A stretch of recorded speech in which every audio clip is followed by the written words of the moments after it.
El Salvador extradites members of Jewish cult Lev Tahor accused of child sex abuse. Published by the Times of Israel.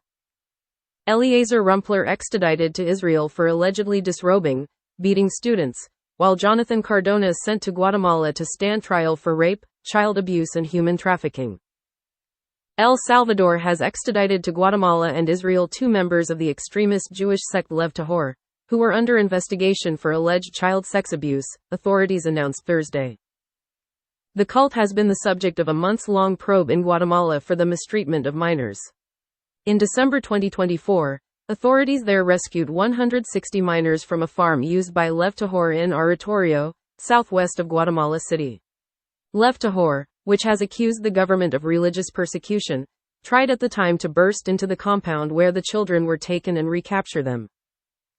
Prosecutors in El Salvador announced Thursday that they had extradited Eliezer Rumpler to Israel, though the Israeli government has identified him as Eliezer Rumpler. Rumpler, a U.S. and Israeli citizen, is accused of mistreating students in education centers under his direction, prosecutors said, without detailing when the alleged offenses occurred. Students were forced to disrobe before being beaten, they said. Rumpler had been detained in January after entering El Salvador from Guatemala. Meanwhile, Guatemalan prosecutors announced that Salvadoran authorities had extradited 23-year-old Jonathan Cardona, another sect member, to face allegations of rape, child abuse and human trafficking. Authorities estimate the Lev Tahor sect comprises roughly 50 families from Guatemala, the United States, Canada and other countries.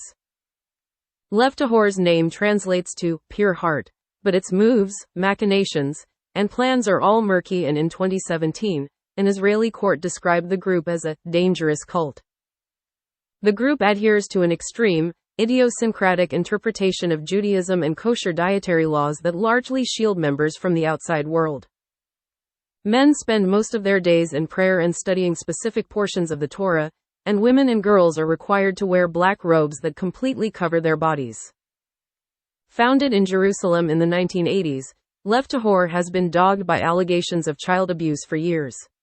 The group jumped borders for years, under scrutiny from authorities, with members seeking refuge at various times in Canada, Iran, Bosnia, and Morocco, among other locations. They landed in Guatemala in the mid-2010s, setting up a closed compound near the town of Oratorio, close to the border with El Salvador. The group's opponents say it has been collapsing since its leadership was imprisoned for a kidnapping case in New York.